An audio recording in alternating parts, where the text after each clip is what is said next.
वो पत्थर इतने ज़ोर से आके ट्रैक्टर पे लगा कि उसकी आवाज़ इतनी ज़्यादा थी और वो साइज़ में इतना बड़ा था कि ठा की आवाज़ पैदा हुई और हम दोनों का झटका निकल गया। और जब वो नीचे गिरा तो हम उस पत्थर को देख के डर गए कि वो साइज़ में इतना बड़ा था कि बाकायदा जिस ट्रैक्टर की जगह पे लगा था वहाँ पे भी डेंट पड़ गया था। उसकी बॉडी बड़ी मजबूत होती है और हम डर गए। और इतना बड़ा पत्थर कोई करीब से ही फेंक सकता है, दूर से नहीं फेंक सकता। और करीब जहां तक हम देख सकते थे वहां पे कोई भी मौजूद नहीं था। इस सर्दी में कोई हो भी नहीं सकता था और रात के इस पहर किसी की जरूरत भी नहीं थी कि इस अंदाज में वहां पे आए और पत्थर मारे, जबकि वो जानते भी थे ये वीराना है और ये ऐसी जगह है जो हॉन्टेड है। तो मुंशी बोला, यार ये क्या है? और मैं मुस्करा पड़ा और वो एकदम से उठ के खड़ा हो गया, चल यार अंदर चलते हैं। और मैंने भी कहा चलो जी अंदर चलते हैं, क्योंकि दोनों को समझ लग गई थी कि ये पत्थर किसी और ने नहीं, जिनकी हम स्टोरीज सुन रहे हैं उन्होंने अपनी मौजूदगी का एहसास दिलाया है कि हम भी यहाँ पे मौजूद हैं। और वो बड़ा सा पत्थर जितनी बड़े साइज में हमें भी मार सकते थे, लेकिन उन्होंने हमें नहीं मारा था। मैंने तब उनको बताया अंदर जाके कि यार एक छोटा सा पत्थर तो पहले भी आया है, लेकिन मैं कहानी में इस तरह गुम हो गया था, मुझे लगा वो कहानी में पड़ा है। लेकिन शायद मैं उसी पत्थर पे तवज्जो कर लेता और इधर उधर देख लेता तो वो बड़ा पत्थर ना मारते। असल में वो हमें एहसास दिलाना चाह रहे थे कि हम भी इधर मौजूद हैं और तुम बैठे कहानी सुन रहे हो सकता है वो भी कहानी सुन रहे थे। जब हमने तवज्जो नहीं दी तो उन्होंने बड़ा सा पत्थर मारा है और हमने फिर तवज्जो दी, अंदर आ गए हैं। तो फौरन वो मुंशी बोला कि यार ये क्या है। तो खैर हमने अब अंदर लेटना शुरू कर दिया। हम बाहर कम जाते, लेकिन फिर भी इंसान है, कहानी हम फिर भी सुनते थे। अंदर दरवाज़ा बंद कर लेते और फिर हम अंदर कहानी सुनते स्पीकर पे। वो भी आदी हो गया था सुनने का, स्पीकर में ऑन कर लेता, वो भी मुंशी मेरे साथ कहानी सुनता। और वो खुद फरमाइश करता, यार मज़हर भाई की नई कहानी आई है लगाओ यार। मैं लगाता और हम दोनों कहानी सुनते और उसके बाद सो जाते।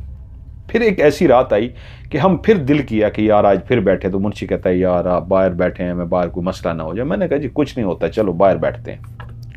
वो कहते हैं ना जैसे मेरे अंदर एक आपकी वीडियोस देख देख के इन्वेस्टिगेशन की, फिर आपकी स्टोरीज सुन सुन के मेरे अंदर बहुत कहते हैं हिम्मत आ गई थी। मैं डरने वाला नहीं रहा था वो खुद कहते हैं मैं बहुत डरपोक था, बहुत डरपोक, लेकिन बहुत बहादुर कर दिया आपकी स्टोरीज ने, आपकी बातों ने, आपकी यकीन कामिल ने।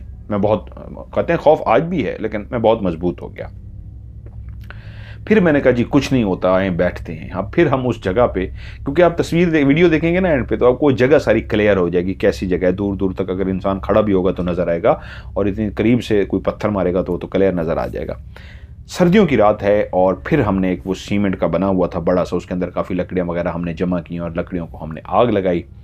और आग लगा के पहले अपने हाथ पाँव जो बहुत ठंडे हो चुके थे उनको गर्म किया, हाथ की तपिश मुंह पे लगाई, काफ़ी बेहतर महसूस किया। मैंने कहा चलो उस्ताद जी अब कहानी लगाते हैं, कहानी मदर भाई की स्टोरी सुनते हैं। तो आपकी स्टोरी हमने ऑन की और स्पीकर ऑन किया और कहानी सुननी शुरू कर दी। एक हर तरफ खामोशी है, आग, भड़कती आग, लकड़ियों के अंदर जब एक पटाखा बजता है, कोई लकड़ी पटाखा बजाती है, क्रिक चिड़क की आवाज़ आती है, सिर्फ एक चिर चिर की आवाज़ आती है, वो आग में से निकलती होती है। आग आपके बीच में जल रही हो, हर तरफ खामोशी हो और रात का अंधेरा हो और आप उसमें सिर्फ आग की तरफ तवज्जो दें तो आग का एक अपना शोर है। ऐसा शोर मचाती है आग जैसे कुछ कहने जा रही हो, जैसे कुछ समझाने जा रही हो, जैसे कोई वार्निंग देने जा रही हो। और उसकी चिंगारियां और उन चिंगारियों में से निकलने वाली आवाज़ चिर चिर करती एक आवाज़ जो चिंगारियों में से चिरचिर की आवाज़ पैदा करती है, वो आग भी अगर कोई गौर से बैठ के देखे तो एक खौफ है आग के अंदर। मैं आग को कई दफ़ा गौर से इसलिए देखता हूँ कि आग के अंदर जो शोला निकलता है और ऊपर ख़त्म हो रहा होता है उसके अंदर बहुत सारी शक्लें बनती हैं। कभी किसी ने इतना गौर से नहीं देखा होगा, बहुत सारे लोगों ने शायद देखा भी हो। मैं उन शक्लों को बहुत गौर से देखता हूँ, वो मुख्तलिफ़ किस्म की शक्लें बनती हैं, कभी भयानक, कभी इंसान की, कभी हैवान की, कभी शैतान की। और मैं उनको रिकॉर्ड भी बैठ के करता था और उन रिकॉर्ड को करके उन आग के शोलों को मैं मोबाइल से रिकॉर्ड करता था और उनको जब स्लो करके चलाता था तो वाकई वो बहुत खौफनाक शक्लें बनती हैं। तो वो कहते हैं हम बैठे कहानी सुन रहे हैं, एक शोर था जो आग का, अब उसमें आपकी आवाज़ गूंज रही है स्पीकर से, आपका एक अंदाज़े बयां है समा बांधने का और आप एक मखसूस आवाज़ के साथ कहानी सुना रहे हैं। और हम दोनों फिर उसी तरह कहानी जैसे ही शुरू हुई, चंद मिनटों के बाद कहानी में ऐसे गुम हो गए कि हमें ना होश रहा हम कहाँ बैठे हैं। आग जल रही है, इधर मशीनरी खड़ी है, डाले खड़े हैं, ट्रैक्टर ट्राली खड़ी है, हैवी मशीनरी खड़ी है, इर्द गिर्द वीराना है। वो सामने डैम बन रहा है, जो बनता है टूट जाता है, बनता है टूट जाता है। वो एक सामने भी एक घर है जो एक अकेला वाहिद घर है, कहीं पे जहाँ पे कभी कभी कोई होता है, अक्सर वो भी खाली होता है। और हम दो बैठे हैं, आग की चिंगारियां हैं और आपकी आवाज़ गूंज रही है। हमें कुछ याद नहीं सिवाय इसके कि आपकी कहानी में हम गुम थे, और इतने डीपली गुम थे कि उस वक्त हमें एहसास हुआ जब एक आवाज़ के साथ हमारे पांव जले। इस दफ़ा एक बहुत बड़ा पत्थर आग के बीच में मारा गया था, और वो इतना बड़ा पत्थर था जब वो आग के बीच में आके गिरा तो आग की चिंगारियां, छोटी छोटी लकड़ियां हमारे पांव के ऊपर आके गिरी। शुक्र है खुदा का हमारे कपड़ों को आग नहीं लगी, हमने जो चादरें जो लपेट रखी थी उसको आग नहीं लगी, हमारा वजूद बच गया। हाँ, पाँव पे छोटी छोटी चिंगारियां पड़ी, इतनी बड़ी चिंगारियां भी नहीं पड़ी कि खुदा ना करे पाँव जल जाते, लेकिन इतनी चिंगारियां ज़रूर पड़ गईं। एकदम से झटका लगा और जल्दी से पाँव के ऊपर से चिंगारियां हटाना शुरू कर दी, और एक जलन का एहसास तो था लेकिन इतना ज़्यादा नहीं था कि पाँव जल ही जाते। दोनों के पांव पे बकायदा चिंगारियां गिरी थीं। निशाना ऐसे ताक के लगाया गया था कि बिल्कुल वो जो सीमेंट का एक बना हुआ था उसके अंदर जो लकड़ियां थी उसके सेंटर में आके एक बड़ा सा पत्थर मारा गया था, और उस पत्थर ने उस आग को इस तरह फैलाया था कि निकलो इस कहानी से बाहर, हम भी हैं, तुम कहानियां सुनते हो जिन्नात की, आवाज़ सुनते हो मज़हर मलिक की जो कहानी सुना रहा है जिन्नात की, और जो तुम्हारे इर्द गिर्द मौजूद हैं उनको भूल गए हो। और अपना एहसास दिलाने के लिए उन्होंने इस अंदाज में पत्थर मारा था कि हमने जल्दी से अपने पांवों को साफ किया, स्टोरी को रोका। तो मुंशी खड़ा होकर कहता है, आराम है, चलें अंदर, कहा भी था बाहर नहीं बैठते। तो मैंने जल्दी से कहा, जी आग बुझाओ, अंदर चलते हैं। हमने आग को जल्दी से बुझाया और उसके बाद फिर हम अंदर चले गए।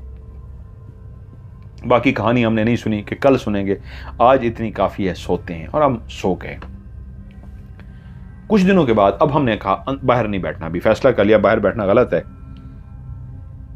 और अब हम कमरे के अंदर ही कहानी को सुनते थे। अब इसी तरह कहानी सुनते रहे कि एक रात फिर से मुंशी आया, बड़ा हशाश बशाश सा, खाना शाना खाया, बैठा, ये वो है, फ्रेश था। कहता है यार कहानी लगा, आज बड़ा दिल हो गया, बड़े दिन हो गए हैं, तवज्जो नहीं रही है, वो है, मतलब बिजी था, मैं तो सुनता था, यार कहानी लगा, कहानी सुनते हैं, नई कहानी है। मैंने कहा यार कहानी तो रोज़ आती है, मैं तो सुनता हूँ, उसके बगैर मुझे नींद नहीं आती, मैं हेडफोन लगा लेता हूँ, जब आप फरमाइश करते हो तो फिर मैं स्पीकर खोल लेता हूँ, वरना मैं तो हेडफोन लगा के रोज़ सुनता हूँ। कहानी लगाओ जी। कहते हैं जी फिर से कहानी लग गई, दरवाजे बंद हैं, खिड़कियाँ बंद हैं, और हम दोनों स्पीकर के ऑन होते ही कहानी के अंदर फिर से खो गए। वो भी टेक लगा के बैठा है, दीवार से कहानी सुन रहा है, मैं भी टेक लगा के बैठा हूँ, कहानी सुन रहा है।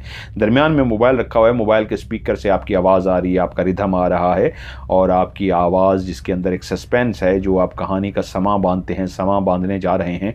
और ऐसा ही हुआ, थोड़ी ही देर के बाद हम दोनों कहानी के उस समा बांधने में ऐसे इन्वॉल्व हो गए कि हमारी आंखें तो खुली थीं, लेकिन वो सब कुछ जो आप बयां कर रहे थे, वो मंजर हमारी आंखों के सामने चल रहा था, ऐसा लग रहा था वो हम अपनी खुली आंखों से देख रहे हैं, हम वहीं पे मौजूद हैं।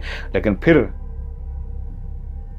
हमारा वो रिदम, वो कहानी के अंदर खो जाना, उस जगह पे पहुंचे होना, एकदम से सब कुछ चकनाचूर हो गया। हम वापस उसी कमरे में लौट आए, क्योंकि दो बड़े बड़े पत्थर इकट्ठे हमारे सामने जो शीशे की खिड़कियां थीं उन पे मारे गए थे, और दोनों खिड़कियों के शीशे किरची किरची हो गए थे।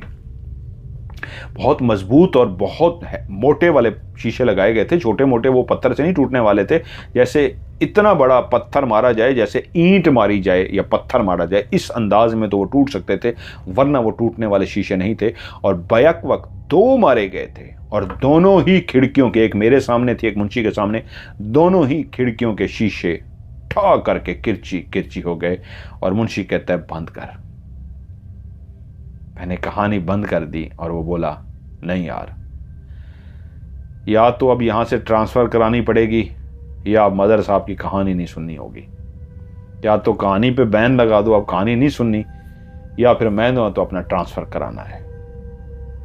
तो उस वक्त कहानी बंद कर दी गई, लेट गए, पता नहीं वो भी सोए कि नहीं। मैं तो थोड़ी देर तक सो गया, मुझे नहीं पता वो जागते रहे या नहीं। लेकिन अगले दिन मुझे पता लगा कि वो अपना ट्रांसफ़र करा रहे हैं, फैसला कर चुके थे कि मैं ट्रांसफ़र करा रहा हूँ, मैं यहाँ से जा रहा हूँ। मैंने उनसे पूछा जी क्यों ट्रांसफ़र करा रहे हैं, कहानी बंद कर देते हैं।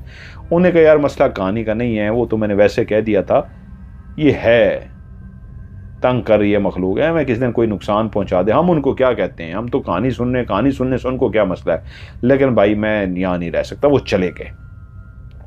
अब मैं अकेला रह गया। वो एक वाहिद शख्स थे जो मेरे साथ रहने को रुके थे और कोई रहने को तैयार नहीं था। मैंने फैसला किया जी मैं रुकूंगा, इसमें ऐसा क्या है, और फिर मैं अकेला वहां पे रुकने को तैयार हो गया। लेकिन जो उन्होंने बात की थी ना जी ये कहानी बंद करो, ये कहानी या तो कहानी बंद कर दो या मैं ट्रांसफ़र कराता हूं, तो ये मैंने भी बात सोची थी कि अगर कहानी की वजह से ऐसा हो रहा है, मैं तो रोज़ कहानी सुनता हूं, जब मैं हेडफोन लगा के कहानी सुनता हूं मैं तो उस वक्त सुन के ही सोता हूं। तो ये जब कहते हैं और मैं स्पीकर ऑन करता हूं तो कोई ना कोई ऐसा इशारा मिलता है, मैं एक काम करता हूं, मैं स्पीकर ऑन करके सुनता हूं, क्या कहानी में कोई मसला है, क्या ये जो इशारा देते हैं मैं कानों में हेडफोन लगा के सुनता हूं तो कुछ नहीं होता, क्या ये मसला कहानी है, तो स्पीकर ऑन करके चलो कहानी सुन लेते हैं। अब तो मैं अकेला हूं, वो नहीं है क्योंकि शीशे वगैरह नए डल गए थे, दोबारा हमने लगवा दिए थे जी, बाहर से किसी ने रात को पत्थर मारे हैं, वो चले गए थे। तो फिर उसके बाद मैंने ऐसा किया कि ये आजमाने के लिए कि 2-3 दिन तो मुझे मज़ा तो हेडफोन में आता है, लेकिन ये आजमाने के लिए कि 2-3 दिन मैं कहानी स्पीकर पे लगा के सुनता हूँ और देखता हूँ कि क्या होता है। क्या अगर स्पीकर की वजह से है तो इसका मतलब है वो अपनी मौजूदगी का एहसास दिलाते हैं, मैं स्पीकर पे नहीं सुनूंगा, हेडफोन लगाऊंगा। जाना नहीं था, मैंने नौकरी नहीं छोड़नी थी। पहली रात मैंने स्पीकर पे कहानी लगा दी, लेकिन ये बात सच है उस दिन मैंने कहानी सुनी नहीं, तवज्जो मेरी बाहर की तरफ थी। क्या कोई आवाज, क्या कोई खटका, क्या कोई दरवाजा खटखटाता है, क्या कोई पत्थर गिरने की आवाज आती है, किसी मशीनरी को पत्थर मारा जाता है, किसी लोहे पे पत्थर मारा जाता है, कोई खटका पैदा किया जाता है। आज तो मैं अकेला हूं, रोज 2 बंदे होते थे, आज मुझे खौफ भी ज्यादा आना चाहिए, इसलिए मेरे अंदर एक खौफ था, नेचुरल सी बात है। लेकिन मेरी तवज्जो ये भी थी कि देखता हूं होता क्या है। कहानी चलती रही, रोज कहानी सुनते हुए जैसे मैं कहानी के अंदर खो जाता था, आज मैं कहानी के अंदर खोया भी नहीं, पूरी तवज्जो मेरी बाहर की तरफ रही। लेकिन बाहर कोई खटका नहीं हुआ, कोई दरवाजे के पास तक नहीं आया, कोई पांव की आवाज नहीं आई, कोई पत्थर की आवाज नहीं आई, यहां तक कि आपकी कहानी खत्म हो गई। दूसरी रात फिर से उसी टाइम मैंने कहानी लगाई, लेकिन आज कहानी आधी सुनी आधी बाहर की तरफ तवज्जो रही, कोई आवाज आज भी नहीं आई। तीसरी रात जब मैंने कहानी लगाई तो यह सोच के लगाई कि आज बाहर की तरफ तवज्जो नहीं दूंगा, शायद कहानी सुनते हुए मेरी तवज्जो कहानी की तरफ नहीं होती, इर्द गिर्द मैं तवज्जो दे रहा होता हूं, इसलिए वो भी इशारा नहीं दे रहे। अब मैं कहानी में गुमसुम होकर सुनूंगा, जैसे मैं कहानी में पहले खुब सा जाता था, इन्वॉल्व होकर कहानी सुनता था कि मैं उसी जगह पे पहुंचा हुआ हूं, उसी लोकेशन में हूं, मैं उस कहानी का हिस्सा हूं, इस तरह सुनता हूं, देखता हूं क्या होता है। और तीसरे दिन भी ऐसे सुना तो कुछ भी नहीं हुआ। फिर मुझे इतना समझ लगी मसला कहानी का नहीं है, कहानी तो हेडफोन में भी सुनता था पहले भी, मसला उस शख्स के साथ था। खैर मैंने फिर हेडफोन लगा के कहानी सुननी शुरू कर दी, लेकिन एक्टिविटीज नहीं रुकी थी। मसला कहानी का तो था ही नहीं, वो क्लियर हो गया था। इस जगह पे वो मखलूक बसेरा रखती थी और अपना आप अब वो महसूस करा रही थी। अभी तक मेरे सामने इस अंदाज में तो वो सामने नहीं आए थे कि मैं कह सकूं कि कोई सामने आके खड़ा हो जाए और मैं उसको देख सकूं, लेकिन ये मुझे क्लियर महसूस होता था कि मैं लेटा हुआ हूं तो मेरे पास से कोई गुजरा है, मेरी कमर के पीछे से कोई तेजी से गुजरा है। मैं मुड़ के देखता तो पीछे कोई भी ना होता। फिर मुझे महसूस होता उस कमरे के साथ अब तो अटैच बाथ भी बन गया है, उस बाथ के दरवाजे को भी हिलाया जाता और मैं समझ जाता उस मखलूक ने अपना आप महसूस कराया है। और कभी मुझे बाहर से चलने की आवाज आती। 1-2 दफा ऐसा भी हुआ कि मैं अंदर कमरे में था, लेकिन मुझे बाहर ऐसे रोशनी का एहसास हुआ जैसे बाहर कोई रोशनी सी हो। मैं हिफाजत पे मामूर हूँ। एक रोशनी को देखने के बाद वहाँ पे मेरा बनता है मैं बाहर जाके देखूँ, और मैंने बाहर जाके देखा तो बाहर कोई भी रोशनी नहीं थी, लेकिन मैंने क्लियर रोशनी देखी थी। अब आवाज़ें, कोई खटका, कोई इशारा मुसलसल मुझे महसूस हो रहा था कि वहीं पे एक दिन एक क्लियर आवाज़, जो अभी तक के इशारों में से क्लियर इशारे थे, लेकिन एक सबसे अहम मैसेज जो मुझे दिया गया वो मैं नहीं भूल सकता। उस रात मैं कहानी सुनने के लिए अभी तैयारी ही कर रहा था, बैठा था कि बस अभी कहानी सुनता हूँ, हेडफोन निकाला और ऐसे बैठने ही लगा तो मुझे लगा कमरे के अंदर आज कोई मौजूद है। आज कमरे के अंदर अपनी मौजूदगी का एक क्लियर एहसास दिलाया गया, जैसे कोई चल रहा है, मूव कर रहा है, और मैं एकदम से रुक गया कि ये तो टहलने का सा अंदाज है, जैसे कोई कमरे के अंदर टहल रहा हो, चल रहा हो। ये मेरा वहम नहीं है, ये तो है। तो मेरे कान खड़े हो गए कि इसका मतलब है आज वो मखलूक अपना आप क्लियर महसूस करा रही है। तो मैंने कहा मैं क्या कुरानी आयात पढ़ूं और थोड़ा सा अपने आप को नॉर्मल करूं। इंसान है, खौफ तो आ जाता है कि आप अकेले हैं, बरबीरान है, जंगल सा है, कोई भी नहीं है, दूर दूर तक कोई इंसान नहीं है। खुदा ना खास्ता कोई हादसा, कोई वाकया, वो मखलूक निशानी दे दे, वो मखलूक नुकसान पहुंचा दे, हमला कर दे, तो आप तो किसी को मदद के लिए भी नहीं पुकार सकते। तो मैं इससे पहले कि डरता, मेरे कानों में इस तरह की एक आवाज़ सुनाई दी, जैसे कोई चलता हुआ बिल्कुल मेरे करीब आया। तो मेरे जिस्म के पूरे रोंगटे खड़े हो गए, मेरा जिस्म थर थर कांपना शुरू हो गया, दिल की धड़कन तेज हो गई। तभी मेरे कानों ने एक क्लियर आवाज़ को सुना, और वो आवाज़ थी, आप अपनी नमाज की पाबंदी करें। क्लियर आवाज़ थी, लेकिन सरगोशी वाले आवाज़ में। उस सरगोशी को मैं ये नहीं कह सकता मुझे समझ नहीं आई, क्लियर मुझे समझ आई। एक ही दफ़ा जुमला बोला गया है और ये इसी तरह का था, आप अपने नमाज की पाबंदी करें। क्लियर। और जैसे मैंने सुना मैं यूं चौंक गया। मुझे मैसेज दिया गया था कि मैं अपनी नमाज की पाबंदी करूं। मैं नमाजें पढ़ता हूं बचपन से, लेकिन मेरी पाबंदी नहीं है। ये मेरी एक बुरी आदत है, मुझे पाबंदी करनी चाहिए थी। उस रात को एक्टिविटीज़ भी बहुत ज़्यादा हो रही थी, मैं डर भी उस रात बहुत ज़्यादा गया था।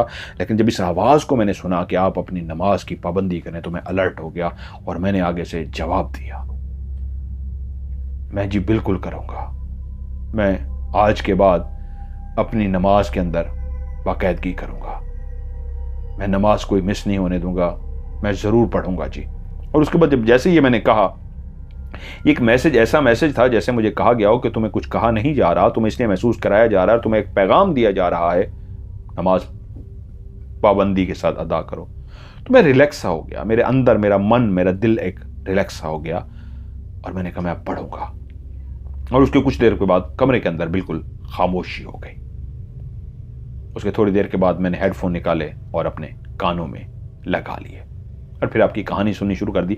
शायद मेरे मन के अंदर ये सुकून आ गया था, अगर मैं अपनी नमाज के अंदर बाकायदगी रखूं तो मुझे तंग नहीं किया जाएगा। इसका मतलब है जो भी यहाँ पे मखलूक है वो नेक हैं, जिन्नात हैं, और वो नुकसान उन्हीं को पहुँचाते हैं जो पाक ना हों, पाकीज़गी ना रखते हों, अपनी इबादत में मुस्तकिल मिजाजी ना रखते हों। उनके लिए तो नुकसानदेह हैं, जिसके दिल में कोई बुग़्ज़ ना हो, जिसके दिल में कोई नफ़रत ना हो, जिसके दिल में कोई मुनाफ़कत ना हो, जिसके दिल में कोई भी ऐसी चीज़ ना हो जो अल्लाह के यहाँ नापसंदीदा है। तो इसका मतलब है उसको कुछ नहीं करते। तो फिर मैं रिलैक्स हो गया, और उसके बाद फिर मैंने अपनी नमाजें बाकायदगी तो की, लेकिन एक्टिविटीज़ मुसलसल उसके बाद भी महसूस होती रहीं। उसके बाद ऐसा हो गया था कि दिल के अंदर से खौफ तो ख़त्म हुआ, लेकिन उस मखलूक ने भी जैसे ये तहैया कर लिया था कि इसको बता दिया है, क्लियर लफ्ज़ों में भी समझा दिया, नमाज बाकायदगी से पढ़ो। तो अब हम यहाँ फिरते रहें, चलें फिरें, आएँ, दरवाज़ा खोलें, इधर उधर जाएँ, कभी नल का बाथरूम से खुलने की आवाज़ आती है, क्लियर नल का खुल गया है, नल का बंद हो गया है। कभी ऐसे लगता है खिड़की के बाहर से अभी अभी कोई गुजरा है, मैंने उसको क्लियर नहीं देखा, लेकिन ये नज़र आ जाता है खिड़की के अंदर से कोई गया है। दरवाजे के बाहर कोई खड़ा है और उसके बाद चला गया है, ये क्लियर देखा है। कमरे के अंदर टहलने की आवाज़ क्लियर आती है, सरगोशियों की आवाज़ आती है, ये सब कुछ ये क्लियर, कई दफ़ा इससे ज़्यादा भी चीज़ें मैं महसूस कर चुका हूँ, और भी कुछ चीज़ें हैं जो मैं यहीं नहीं बता रहा, क्लियर महसूस की हैं मैंने। मदर साहब, अभी कहानी रिकॉर्ड करते हुए ईद का दिन है, यही ईद 2025 की ईद जो है अभी अभी गुजरी है। जब आप कहानी सुनेंगे वो तो थोड़ी सी लेट हो जाएगी कहानी। तो ईद के दिन ये मैं कहानी आपके लिए अकेला बैठ के रिकॉर्ड कर रहा हूँ। दिन का टाइम है, पूरी दुनिया अपने अपने घरों को गई हुई है, छुट्टी का दिन है क्योंकि ईद का दिन होता है। तो यहाँ पे बंदा ना बंदे की ज़ात है और इस डैम पे फिर से ये टूटा हुआ है। एक घर है जो बिल्कुल सामने आपको वीडियो में नजर आएगा, वो भी खाली पड़ा हुआ है। तो अभी दिन हो या रात, यहाँ पे वो अपना आप महसूस कराते हैं। तो उन्होंने इसी कहानी को रिकॉर्ड करते हुए, जिसकी आगे मैं आपको वीडियो भी दिखाने जा रहा हूं, एक इशारा मांगा। उन्होंने कहा, वो कहना यही चाह रहे हैं मज़हर भाई आपकी वजह से। उन्होंने कहा मैं खुद नहीं मांगता, ना कभी मैंने उनसे इशारा कभी खुद से मांगा है। आपका नाम लेके ये कह के कि मज़हर भाई की तरफ से, वो पठान है, उनकी ज़बान आपको ज़रा थोड़ी सी ज़रा अंडरस्टैंड होने में ज़रा मुश्किल ना है, इसलिए मैं एक्सप्लेन कर रहा हूँ कि मज़हर भाई की तरफ से मैं एक इशारा मांग रहा हूँ कि अगर आप हैं तो अपनी मौजूदगी का एहसास दिलाएं। वो क्या एहसास दिलाते हैं? उन्होंने एहसास दिलाया, वो ऑडियो रिकॉर्ड हुई और उसके फ़ौरन बाद उठ के उन्होंने वीडियो रिकॉर्ड की कि ये देखें ये वाला साइन रिकॉर्ड हुआ था। और उसी वक्त जब वो रिकॉर्ड कर रहे थे, एक और साइन भी रिकॉर्ड हो गया। बाथरूम के दरवाजे को आप क्लियर देखेंगे तो उस मखलूक ने उसको खोल के बंद किया। आपको दरवाज़ा नज़र आ जाएगा। तो मैं आपको उनका वो आवाज़ जो है, उनकी आवाज़ सुना देता हूँ। मसला वगैरह बन जाए या कुछ और चीज़ हो जाए, अभी भी मैं इधर ही कमरे में हूँ। शायद मैं उसको कहता हूँ, शायद मुझे कोई निशानी दे दे, मज़हर भाई को जो है ना कोई साइन मिल जाए, कोई और चीज़ मिल जाए, मुझे कोई साइन दे दे। इस कमरे में अभी भी मैं मौजूद हूँ। मज़हर भाई से आप लोगों के बारे में मैं बात कर रहा हूँ। आप इस कमरे में है तो मुझे बता दे, नहीं है तब भी नहीं है तो फिर आप इशारा तो नहीं दे सकते। इस कमरे में है तो मुझे बता दे, एक इशारा दे दे, मज़हर भाई को पता लग जाए। देख लिया मज़हर भाई, ये बोतल का आवाज़ सुन लिया आपने।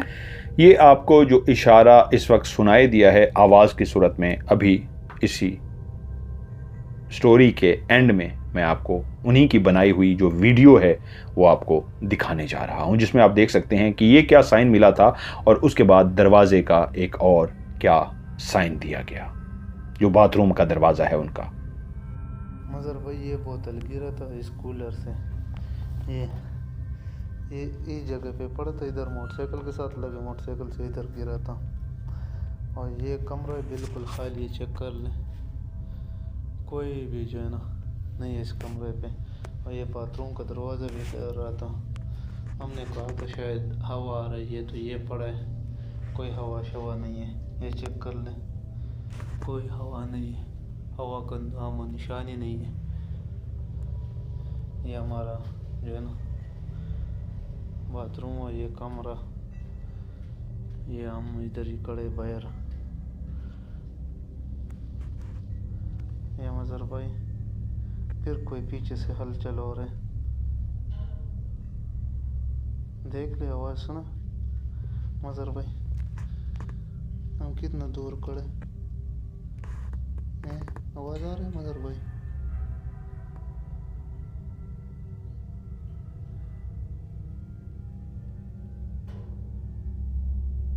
सुन लिया आवाज़ मज़हर भाई, हम आपके सामने अंदर जा रहे हैं।